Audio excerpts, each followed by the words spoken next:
और यहाँ पर बेलसंड में आप त्रिकोणात्मक संघर्ष है। बेलसंड में 3 कोनों का संघर्ष है। सुनीता सिंह चौहान चुनाव लड़ रही हैं जेडीयू से, राजद से संजय कुमार गुप्ता हैं और एलजेपी से चुनाव यहाँ लड़ रहे हैं निसार अहमद। और मुस्लिम, राजपूत और यादव बहुल यह क्षेत्र है। और यहाँ से आपको जानकर आश्चर्य होगा कि बेलसंड से रघुवंश बाबू चुनाव 4 बार जीत चुके हैं। बेलसंड से राजद के कद्दावर नेता हुआ समाजवादी लीडर हुआ करते थे रघुवंश प्रसाद सिंह 4 बार चुनाव जीते हैं और वृषिण पटेल भी 1 बार वहाँ चुनाव जीतने में कामयाब रहे हैं। लेकिन जो हम बातें कर रहे हैं कि राजद के संजय कुमार गुप्ता राजद से चुनाव लड़ रहे हैं, एलजेपी से निसार अहमद चुनाव लड़ रहे हैं जो पिछले बार दूसरे नंबर पे रहे थे।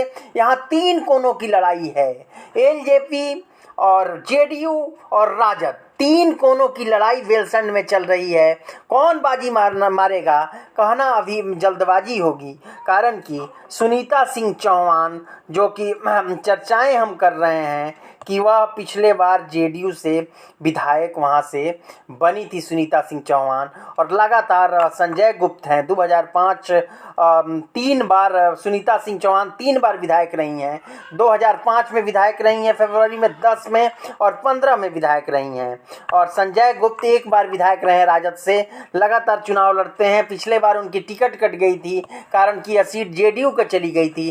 फिर राजद ने संजय गुप्ता को उतार दिया है और कड़ा संघर्ष है। आज तक बीजेपी बेलसंड में नहीं जीती है और रघुवंश सिंह इस क्षेत्र का प्रतिनिधित्व कर चुके हैं। जानकर आश्चर्य होगा कि रघुवंश बाबू इस क्षेत्र का प्रतिनिधित्व कर चुके हैं, वृषिण पटेल कर चुके हैं, रघुवंश बाबू 4 बार कर चुके हैं और सुनीता सिंह चौहान राजपूत से आती हैं और 3 बार विधायक हैं और पिछले बार भी ये चुनाव जीती थी। इस बार संजय गुप्त से कड़ी टक्कर में फंसी हुई हैं और एलजेपी से निसार अहमद भी लड़ाई में मौजूद हैं। निसार अहमद यदि वोट निकालने में कामयाब होते हैं तो इस बार फिर चौहान जो हैं सुनीता सिंह चौहान उनके खाते में सीट जा सकता है। 3 कोनों की लड़ाई बेलसंड में चल रही है, काफ़ी मजबूत लड़ाई चल रही है। निसार अहमद भी संघर्ष कर रहे हैं, मजबूत ढंग से लड़ रहे हैं।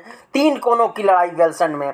आगे बढ़ते हैं, हम बेलसंड के बाद बात करेंगे रूनी सैदपुर का। और रूनी सैदपुर में भी आपको जानकर आश्चर्य होगा कि रूनी सैदपुर में भी आज तक बीजेपी नहीं जीती है। जैसा कि हम बात कर रहे थे कि रूनी सैदपुर और बेलसंड दोनों विधानसभा में बीजेपी कभी भी नहीं जीती है और रूनी सैदपुर में इस बार जो लड़ाई है वो 3 कोनों की लड़ाई दिख रही है। और जाप के जो कैंडिडेट हैं वहाँ पे लाल बाबू राय वो चौथा कोन बनाने की कोशिश कर रहे हैं।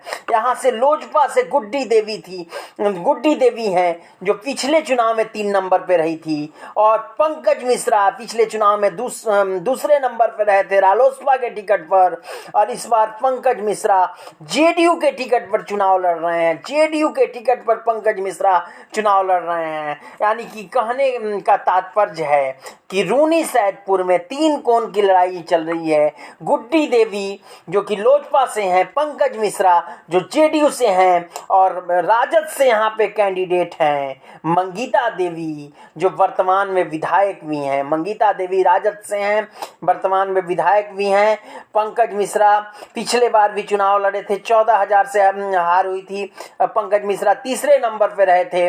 और मिला जुलाकर जो रूनी सैदपुर की स्थिति है, यहाँ जो मतदाता हैं उसमें ब्राह्मण भूमिहार मतदाता के साथ साथ यादव राजपूत मतदाता हैं और ब्राह्मण भूमिहार राजपूत यानी कि स्वर्ण बहुल क्षेत्र कह सकते हैं। और पंकज मिश्रा और लोजपा से गुड्डी देवी लड़ाई में है जो बार बार गुड्डी देवी का नाम हम ले रहे हैं और मंगीता देवी जो राजद की लीडर हैं वो चुनाव लड़ रही हैं। 3 कोनों की लड़ाई और जाप से लगातार पप्पू यादव वहाँ प्रयास कर रहे हैं, जाप से लाल बाबू राय चुनाव लड़ रहे हैं। लेकिन 3 कोन की लड़ाई में कौन बाजी मारेगा? लेकिन थोड़ा सा कहा जा रहा है कि रूनी सैदपुर में 2 भूमिहारों की लड़ाई में मंगीता देवी ज़्यादा यादव समाज से आती हैं और चाप के जो प्रत्याशी हैं वो वोट नहीं काट पा रहे हैं, इसीलिए मंगीता देवी जो राजद के प्रत्याशी हैं, विधायक हैं, उनका थोड़ा सा पलड़ा भारी माना जा रहा है उस क्षेत्र में। यानी कि रूनी सैदपुर में पलड़ा थोड़ा सा भारी है। वहीं हम चर्चाएं कर रहे थे कि जेडीयू का पलड़ा थोड़ा सा बेलसंड में भारी दिख रहा है, वहीं सीतामढ़ी में कांटे की टक्कर है। और नमस्कार, आज इतना ही, फिर हम बात करेंगे नेक्स्ट विधानसभा पर।